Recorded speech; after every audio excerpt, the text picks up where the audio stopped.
अस्सलाम वालेकुम dear students, उम्मीद करती हूँ आप सब ठीक ठाक होंगे। आज का जो हमारा काम है वो हमने करना है एक्सरसाइज 4.3 के सारे फार्मूलाज़ को अच्छी तरह से हमने समझना है कि ये किस तरह से अप्लाई होंगे और कौन कौन से फार्मूलाज़ हैं जो इस एक्सरसाइज में एक्चुअली अप्लाई होंगे। सबसे पहले जो एक कॉन्सेप्ट आपको पता होना चाहिए वो है inclination of line. Inclination of line क्या होता है? इंक्लिनेशन का मतलब होता है कि कोई लाइन, जैसे फ़र्ज़ करें हम एक एक्स एक्सिस, वाई एक्सिस और ये एक्स एक्सिस, ठीक है, पॉजिटिव ही हमने लेना है, हम नेगेटिव की बात नहीं कर रहे। हमने एक लाइन ड्रॉ करनी है इस तरह से कि उसका एंगल एक्स एक्सिस से अल्फ़ा बन रहा हो, ठीक है, और ये एंगल ऑब्वियसली एंटी क्लॉकवाइज ही हम लेंगे, ठीक है। ये आपके पास अल्फ़ा बन गया और ये लाइन जो है वो नॉन हॉरिजेंटल होनी चाहिए। इस तरह की लाइंस को वर्टिकल कहते हैं, हॉरिजेंटल मतलब ये एक्स एक्सिस के पैरेलल, ठीक है। तो ये जो एंगल बनता है ना इस लाइन का, इसको हम कहते हैं इंक्लिनेशन है ये, ठीक है, इंक्लिनेशन ऑफ दिस लाइन। ये कितनी इंक्लाइंड है, कितनी टेढ़ी है। अब यहाँ पे अल्फ़ा डिफरेंट होगा। अगर तो ये लाइन आपके पास बिल्कुल ऐसे परपेंडिकुलर है तो अल्फ़ा आपके पास क्या हो जाएगा, 90, ठीक है। कोई भी एंगल ये इसमें से ले सकती है। अब अगर ये हॉरिजेंटल आ गई तो मुझे बताएं एक्स एक्सिस से इस लाइन का एंगल क्या बनेगा, ज़ीरो ना। तो यहाँ पे आपके पास अल्फ़ा क्या आ जाएगा, 0 डिग्री, यहाँ पे अल्फ़ा 90 डिग्री, और यहाँ पे अल्फ़ा मतलब अल्फ़ा कोई भी एंगल आपके पास अल्फ़ा होगा। ये इसीलिए ज़रूरी कॉन्सेप्ट था कि ये रिलेटेड है slope of gradient of a line, यानी कि स्लोप या ग्रेडियंट, ग्रेडियंट कह दें या स्लोप कह दें, एक ही बात है, ठीक है। विदाउट इंक्लिनेशन ऑफ लाइन के कॉन्सेप्ट के हम स्लोप नहीं समझ सकते किसी लाइन की क्या होती है। अब आते हैं स्लोप ऑफ अ लाइन की तरफ। अब एक लाइन की स्लोप क्या होती है?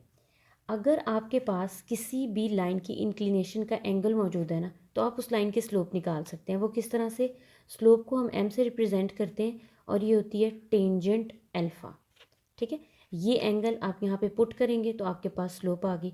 इसका मतलब क्या, इंक्लिनेशन पता होगी यानी कि अल्फ़ा पता होगा तो आप स्लोप निकाल सकते हैं। अब स्लोप निकालने के कितने तरीके हैं? अब हम ये सारे मेथड जो हैं वो डिस्कस करते हैं कि आप स्लोप किस किस तरह से निकाल सकते हैं। अगर तो आपको अल्फ़ा गिवन है किसी लाइन के, अब ये जो लाइन है इसकी आपने लेट्स सपोज स्लोप निकाली, मैं यहाँ पे दोबारा डायग्राम बना देती हूँ। फर्स्ट करें, ये मेरे पास लाइन है, ये मेरे पास अल्फ़ा है, ठीक है। इस लाइन की आपने स्लोप निकालनी है। अब आपके पास हो सकता है डिफरेंट टाइप की इंफॉर्मेशन हो। पहली type, if angle is given, अगर इस लाइन का एंगल गिवन है अल्फ़ा तो आप स्लोप निकालेंगे m is equals to tangent alpha. अब लेट सपोज आपके पास इस लाइन का कोई भी मतलब एंगल नहीं गिवन, आपके पास आपने स्लोप निकाली है तो कम से कम एक पॉइंट आपके पास गिवन होना चाहिए, ठीक है। लेट सपोज ये कोई पी पॉइंट है, कोई भी पी पॉइंट होगा ना जिस पे आपने इसको ड्रॉ किया, इस पूरी लाइन का कोई एक पॉइंट यहाँ पे यहाँ पे यहाँ पे कोई भी एक पॉइंट गिवन होना चाहिए। इसको मैं x1 और y1 कह देती हूँ। तब आप स्लोप कैसे निकालेंगे? स्लोप आपके पास आ जाएगी y/x। y/x आपके पास एक्चुअली टेंजेंट ही होता है, ठीक है। तो ये आपके पास आ गई स्लोप। अब तीसरी चीज़ आपके पास आ जाएगी कि अगर आपके पास एक की बजाय दो पॉइंट्स गिवन है, एक की बजाय दो पॉइंट्स गिवन है, एक ये पॉइंट है, एक आपके पास आ जाएगा x2 और y2, फिर आप क्या कहेंगे कि आपके पास स्लोप क्या होगी? तब आपके पास स्लोप होगी y2 minus y1, x2 minus x1, ठीक है। ये जहन में रखिएगा। अच्छा, एक और चीज़ जो मैं आपको, मुझे पहले बता देना चाहिए था लेकिन मैं अब दोबारा, मुझे याद आ गया कि मैंने आपको नहीं बताया कि ये इंक्लिनेशन ऑफ लाइन का और स्लोप का आपस में क्या ताल्लुक होता है। कोई भी लाइन है उसका कोई भी एक पॉइंट ले लें, ठीक है, इसका राइज और रन, ठीक है, ये देखें रन और ये राइज, यही आपके पास स्लोप होती है। हमने देखना होता है कि इसका राइज और रन एक्स एक्सिस पे या वाई एक्सिस पे किसी भी एक्सिस के साथ क्या है। इसको हम वाई एक्सिस कहते हैं, इसको एक्स, तो स्लोप हमारे पास क्या होती है, एक्चुअली यही तो होती है y/x, ठीक है। y/x ये आपके पास क्या है, परपेंडिकुलर, ये आपके पास है बेस, तो परपेंडिकुलर बेस क्या होता है, टेंजेंट ऑफ अल्फ़ा, ठीक है ना। तो ये एक्चुअली वही बात है। अच्छा, अब ये तीन मेथड हमें पता चल गया कि हमारे पास स्लोप निकालने की ये तीन मेथड हैं।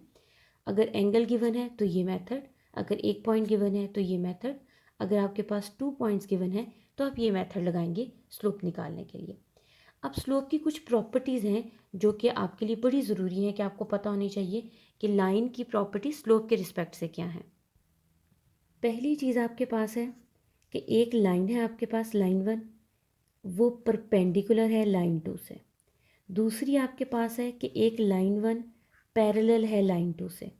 तीसरी ये भी तो हो सकती है ना कि लाइन 1 और लाइन 2 एंटी पैरेलल हों आपके पास। एंटी पैरेलल कह लें, परपेंडिकुलर का साइन बना लें, कुछ इस तरह से बना लें, जो भी आप मुनासिब समझें। अब आपके पास दोनों लाइंस की स्लोप है।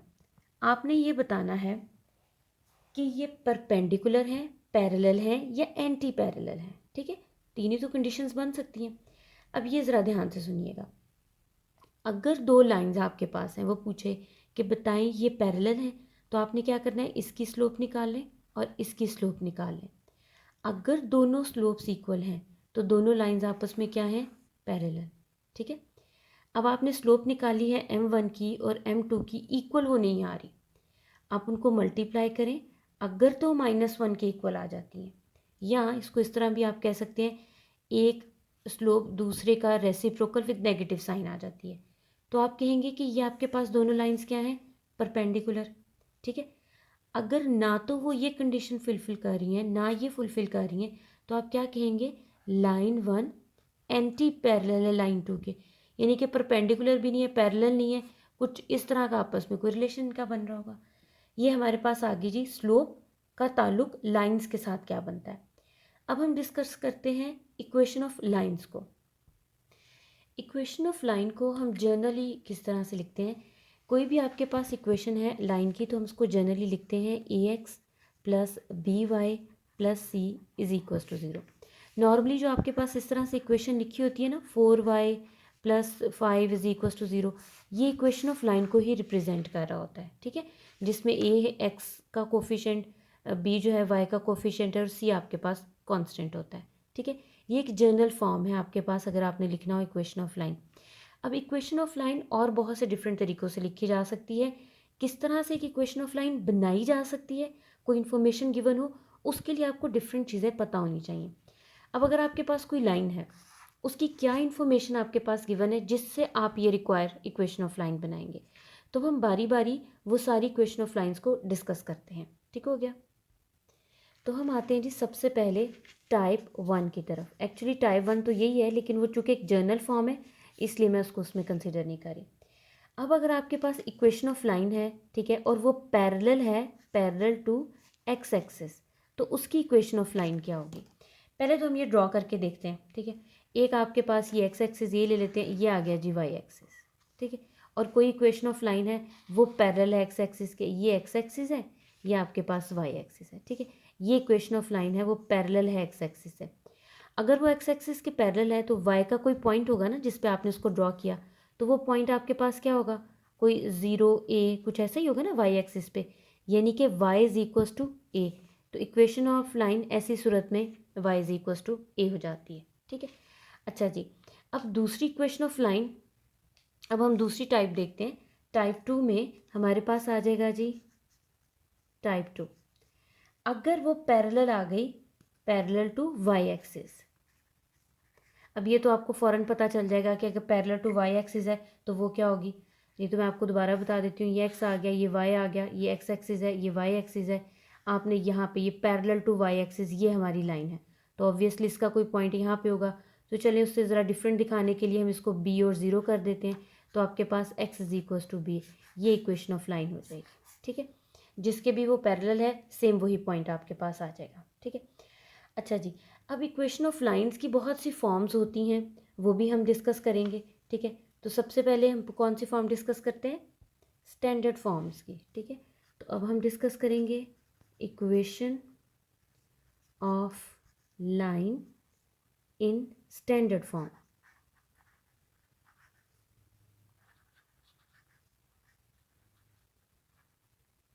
ठीक है, अभी हमने जर्नल का डिस्कस किया था ना, 2 पॉइंट, टाइप 1 टाइप 2, कि जर्नल फॉर्म की अगर इक्वेशन है तो उसकी आपके पास क्या प्रॉपर्टीज़ होंगी। अब हम डिस्कस कर रहे हैं कि स्टैंडर्ड फॉर्म जो इक्वेशन ऑफ लाइन है वो कौन कौन सी आपके पास टाइप्स होती हैं।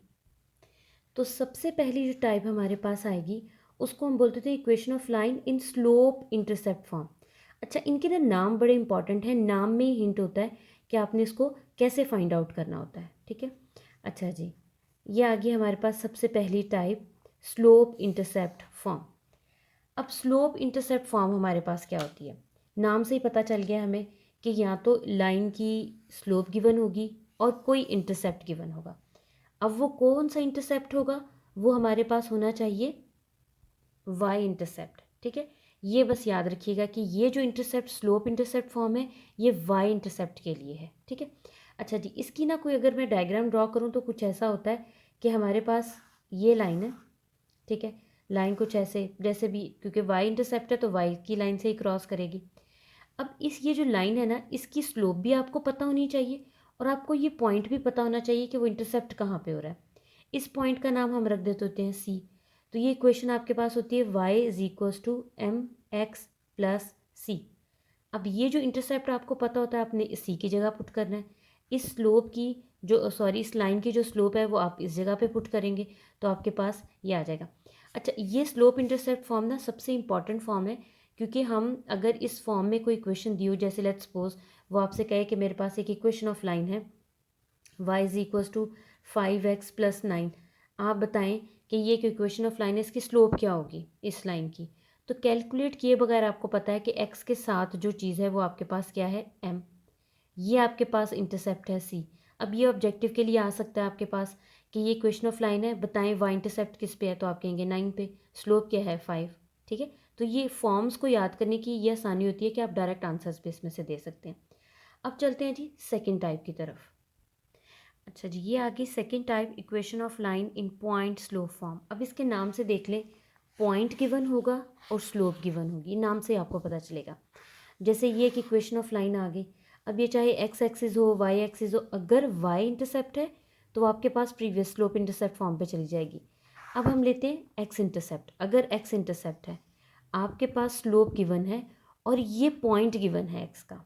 ठीक है, अब ये पॉइंट अगर एक्स का गिवन है तो आप पॉइंट बना सकते हैं ना, A B, A zero, Y की जगह आप ज़ीरो पुट कर देंगे। अच्छा, बहरहाल हम इसको जनरल फॉर्म के लिए लेते हैं। ठीक है, ये आपको पता चल गया कि अगर आपको वाई इंटरसेप्ट भी वाई इंटरसेप्ट हो तो प्रीवियस फॉर्म, एक्स इंटरसेप्ट हो तो ये स्लोप पॉइंट स्लोप फॉर्म लगेगी। ठीक है, अच्छा जी, अब हम लेते हैं जिसकी जनरल डायग्राम। हम कहते हैं कि हमारे पास एक इक्वेशन ऑफ लाइन है। ठीक है, इसका एक पॉइंट हमारे पास है, पॉइंट है ना, एक पॉइंट, पॉइंट एंड स्लोप। उस पॉइंट का हम नाम रख लेते हैं, वो पॉइंट हमारे पास आ गया x1 y1, ये पॉइंट है। और इस लाइन की हमारे पास स्लोप भी, अब ये पॉइंट यहाँ यहाँ यहाँ यहाँ किसी भी जगह पे हो सकता है। तो ऐसी सूरत में इक्वेशन ऑफ लाइन हमारे पास हो जाएगी y माइनस y1, यहाँ पे आ जाएगा m x माइनस x1, ये हमारे पास फॉर्म आ जाएगी। ठीक है, अब ये इसमें आपके पास x एज इट इज़ रहेगा, y एज इट इज़, क्योंकि आपने जनरल फॉर्म बनानी है। x1 और y1 क्या होंगे, जो पॉइंट वो गिवन देगा। अगर वो यहाँ पे वर्ड यूज़ करता है कि मेरे पास x इंटरसेप्ट है, स्लोप दे देता है और कहता है कि एक x इंटरसेप्ट है 5 पे लेट्स सपोज, तो आप इसका पॉइंट कैसे लिखेंगे, 5 0। तो ये पॉइंट आ गया ना, ये आपका x1 बन गया, ये y1 बन गया। आप इसमें वैल्यूज़ पुट करें तो आपके पास आंसर आ जाएगा। ठीक है, ये दोनों चीज़ें कवर हो गई आपकी। अब चलते हैं जिसकी नेक्स्ट टाइप की तरफ। तो अगली टाइप हमारे पास है टू पॉइंट्स फॉर्म। अब ये भी नाम से पता चल गया कि दो पॉइंट्स होंगे। अच्छा, अब वो दो पॉइंट क्या हैं, आपके पास स्लोप नहीं है, स्लोप नहीं है, उसने क्या है, एक ये पॉइंट आ गया हमारे पास। ठीक है, एक उसने और पॉइंट यहाँ पे कोई दे दिया Q, जिसको वो कह देगा x2 y2। अच्छा, या तो ये हो सकता है कि आप इन दोनों से पहले स्लोप फाइंड आउट कर लें, स्लोप फाइंड आउट कर लें, फिर किसी एक पॉइंट के थ्रू निकालें, वो आपकी मर्ज़ी, आप ये भी लगा सकते हैं। अच्छा जी, है एक्चुअली क्या, ये दोनों एक ही चीज़ के दो नाम हैं। ठीक है, फॉर्मूला पहले मैं आपको बता देती हूँ। उसका फॉर्मूला आपके पास है y minus y1 is equals to y2 minus y1 x2 minus x1 x minus x1। अब ज़रा सा आप गौर करें, ये आपके पास किस चीज़ का फॉर्मूला है, स्लोप का, स्लोप का है ना, टू पॉइंट फॉर्म। ये आ जाएगा x minus x1 is equals to y minus y1। क्या यही फॉर्म नहीं बन गई आपके पास। ठीक है, यानी कि सिंपल सा काम है, दो पॉइंट्स गिवन है तो आप स्लोप निकाल लें, स्लोप निकाल के इसी फॉर्मूले में पुट कर दें। या आप इतना लंबा चौड़ा काम नहीं करना चाह रहे, ऑब्वियसली बात है, ज़्यादा स्टेप्स हैं अगर क्वेश्चंस में, डायरेक्ट हैं या वो डायरेक्ट फार्मूला भी पूछ लेता है, तो ऐसी सूरत में आप क्या करेंगे, सिर्फ m का फॉर्मूला आपने यहाँ पे पुट करना है, तो आपके पास टू पॉइंट फॉर्म बन जाएगी। ठीक है, अब चलते हैं नेक्स्ट टाइप की तरफ। नेक्स्ट हमारे पास है equation of line in intercepts form. अब देखें, अभी तक जो हम काम करते आ रहे हैं या तो उसमें पॉइंट है या स्लोप है। अब यहाँ पे कोई इन्फॉर्मेशन नहीं, सिर्फ उसने क्या इक्वेशन ऑफ लाइन जब आपके पास इंटरसेप्ट्स होंगे। अच्छा, ऐसी इक्वेशन किस तरह की होगी, किस टाइप की? अगर हम ड्रॉ करने की कोशिश करें तो कुछ इस तरह से होगी, जहाँ पे आपके पास y और x ये दो इंटरसेप्ट्स गिवन होंगे। अच्छा, अगर हम x इंटरसेप्ट को अगर हम कह देते हैं कि ये हमारे पास a है x इंटरसेप्ट, और y इंटरसेप्ट को b कह देते हैं, ठीक है, तो ये आपके पास इक्वेशन ऑफ लाइन हो जाएगी x over a plus Y over B is equals to 1। ये आपके पास आ जाएगी। आपको ये दो इंटरसेप्ट पता होनी चाहिए, x के नीचे y के नीचे, और आपके पास आ जाएगी जी इंटरसेप्ट फॉर्म। अच्छा, नेक्स्ट आपके पास आती है जी नॉर्मल फॉर्म। अब नॉर्मल फॉर्म का और इसका इंटरसेप्ट का रिलेशन है आपस में, यही डायग्राम है। इसमें मैं ज़रा इसको वाज़ह करके ड्रॉ कर देती हूँ ताकि आपको नज़र आए, ये इस तरह से, ठीक है। अच्छा जी, एक इंटरसेप्ट आपके पास ये ए आ गया, एक ये बी आ गया। अब आपने कोई सी पॉइंट लेना है रेंडमली। ये क्या एंगल है, 90 डिग्री ना। अब ज़रूरी नहीं है कि ये एग्जैक्टली मिडल में हो, ये पॉइंट इधर भी हो सकता है, ये पॉइंट इधर भी हो सकता है, ये कहीं भी हो सकता है, ठीक है। आपने यहाँ पे इस तरह से इसको ड्रॉ करना है। ये जो एंगल है ये आपके पास अल्फ़ा हो जाएगा, ये आपके पास आ जाएगा 90 माइनस अल्फ़ा, ठीक है। तो अकॉर्डिंग टू द, अगर हम कहें कि वो जो थ्योरम्स आपने 9th-10th में पढ़े थे, तो ये भी आपके पास अल्फ़ा ही बनता है, ठीक हो गया। अच्छा, अब वो कहता है कि हमारे पास जो फॉर्म होती है ना, नॉर्मल फॉर्म, पहले तो उसका फॉर्मूला लिखते हैं। वो होती है X cos alpha Y sine alpha is equals to P. P आपके पास ये लाइन होती है, ये जो लाइन है ना, ये पी होती है। ये आपको पता होना चाहिए डिस्टेंस कितना है, ठीक है, क्योंकि देखिए यहाँ पे चेंज होगा, यहाँ पे और चेंज होगा, यहाँ पे ज़रा लेंथ ज़्यादा हो जाएगी। ये पी आपको पता होना चाहिए, और ये अल्फ़ा की वैल्यू वो आपको गिवन देगा, ठीक है। दो चीज़ें आपको पता हो तो आप इसकी नॉर्मल फॉर्म निकाल सकते हैं। अब मैं आपको बताती हूँ कि अगर आपने पी कैलकुलेट करना है तो उसका मेथड क्या होता है। पी एक्चुअली होता है एक्स के साथ जब आप अल्फ़ा पुट करेंगे ना, तो जो वैल्यू आएगी वाई के साथ जो वैल्यू है, इनका स्क्वायर लेंगे और स्क्वायर रूट लेंगे, वो आपके पास पी बन जाता है थ्रू आउट डिवाइड करेंगे तो, ठीक है। चलिए, ये आपको क्वेश्चंस में क्लियर हो जाएगा कि इक्वेशन ऑफ लाइन गिवन है तो नॉर्मल फॉर्म कैसे बनानी है। अब इसके अलावा इस एक्सरसाइज में कुछ और फार्मूलाज यूज़ हुए हैं, अब उनको डिस्कस करते हैं। नेक्स्ट हमारे पास है condition of concurrency of 3 lines. अच्छा, ये तो आप ऑलरेडी पढ़ चुके हैं, कंकरेंसी का मतलब क्या होता है। अगर नहीं पता तो मैं दोबारा बता देती हूँ। हम सपोज करते हैं हमारे पास 3 लाइंस हैं, लाइन 1, 2 और 3, ठीक है। अब इनके हम जनरल फॉर्म में लिखा करेंगे जब भी लिखेंगे। ये है जी a(x1), इसी तरह से ये बल्कि इसको a1x plus b1y plus c1, ये आ जाएगी a2x b2y plus c2, a3x b3y plus c3। ये 3 लाइंस हैं। अब हमने प्रूव करना है कि तीनों लाइंस जो हैं ये एक ही पॉइंट में से पास कर रही हैं। अगर ये पास कर रही हैं तो इसका मतलब है ये तीनों आपस में कंकरेंट है। अच्छा, अगर आप 7 चैप्टर पढ़ के हैं उसमें भी ये काम आप कर चुके हैं, तो उसमें भी मतलब वही फॉर्मूला था जो इसमें है। करना आपने क्या है, डिटर्मिनेंट बनाना है। एक्स के साथ जो कोफिशेंट हैं उनका डिटर्मिनेंट बना लें, वाई के साथ जो कोफिशेंट हैं उसका डिटर्मिनेंट बना लें, इसी तरह जो कांस्टेंट है उसका डिटर्मिनेंट बना लें। ये तीनों लिख लिया आपने। इसको एक्सपैंड करेंगे। अगर तो इक्वल टू ज़ीरो आ गया तो आप कहेंगे ये कनग्रेंट है, अगर इक्वल टू ज़ीरो नहीं आएगा तो आप क्या कहेंगे, कनग्रेंट नहीं है। इतना आसान काम है।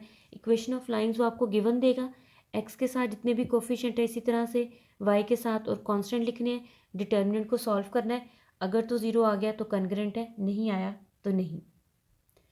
नेक्स्ट हमारे पास है जी distance of a point from a line. अच्छा जी, अब हम कहते हैं कि एक लाइन है हमारे पास, इक्वेशन ऑफ लाइन, उसका किसी भी पॉइंट से, ये पॉइंट हमें पता है, ये पॉइंट हमारे पास है जी x1 y1, इसका डिस्टेंस इस लाइन से बताएं क्या है। इसके लिए ज़रूरी है कि आपको तो या तो मतलब या क्या कंपलसरी है कि वो पॉइंट भी पता होना चाहिए, और इस लाइन की इक्वेशन, फ़र्ज़ करें हम ये जनरली फॉर्म ले लेते हैं कि ये हमारे पास इक्वेशन ऑफ लाइन है। अब इसका डिस्टेंस देखिएगा कैसे आपने निकालना है। इक्वेशन ऑफ लाइन लिखें, a x की जगह छोड़ दें, b y की जगह छोड़ दें, c डिवाइडेड बाय, ठीक है। इसका लेना है हमने एक्चुअली मैग्नीट्यूड। अब x की जगह पे ये x का पॉइंट आप पुट करेंगे x1, y की जगह पे ये पॉइंट यूज़ करेंगे आप y1। ठीक है, अब x का जो कोफिशिएंट है उसका स्क्वायर, y का जो कोफिशिएंट है उसका स्क्वायर और स्क्वायर रूट। तो ये आपके पास सिंपल फॉर्मूला बन गया कि distance of a point from a line. इसके लिए क्या चाहिए, इक्वेशन ऑफ लाइन, और वो पॉइंट हो। सिर्फ यहाँ पे इक्वेशन ऑफ लाइन में आपने ये पॉइंट की वैल्यूज़ पुट कर देनी है, डिवाइडेड बाय एक्स का कोफिशिएंट का स्क्वायर, वाई के कोफिशिएंट का स्क्वायर, स्क्वायर रूट। ये आपके पास डिस्टेंस आ गया। अब लास्ट हमारे पास फॉर्मूला है एरिया ऑफ अ ट्राइंगल। अगर आपके पास एक ट्राइंगल है तो ऑब्वियसली आपको उसके वर्टेक्स पता होंगे। ठीक है, लेट्स सपोज मैं कह देती हूँ कि ये मेरे पास x1 y1 है। ठीक है, ये हमारे पास x2 y2 है, ये आपके पास x3 y3 है। ठीक है, ये तीनों आपके पास हैं। तो एरिया आपके पास क्या आ जाएगा, अगर आपके पास इसके वर्टिसेस हैं तो 1/2, एरिया हमेशा 1/2 होता है। x1 x2 x3 y1 y2 y3। अब अगर आप देखें z हमारे पास नहीं है। ठीक, तो अगर मैं यहाँ पे 0 0 0 पुट कर देती हूँ तो डिटर्मिनेंट की प्रॉपर्टी क्या कहती है कि कोई एक रो या कॉलम 0 हुआ तो 0, एरिया तो 0 नहीं हो सकता, तो हम यहाँ पे क्या पुट करेंगे 1। ये हमारे पास सिंपल आ गया एरिया ऑफ अ ट्राइंगल। तो ये वो सारे फॉर्मूलाज थे, आई होप सो आपको समझ आ गए होंगे, जो कि इस एक्सरसाइज में यूज़ होंगे।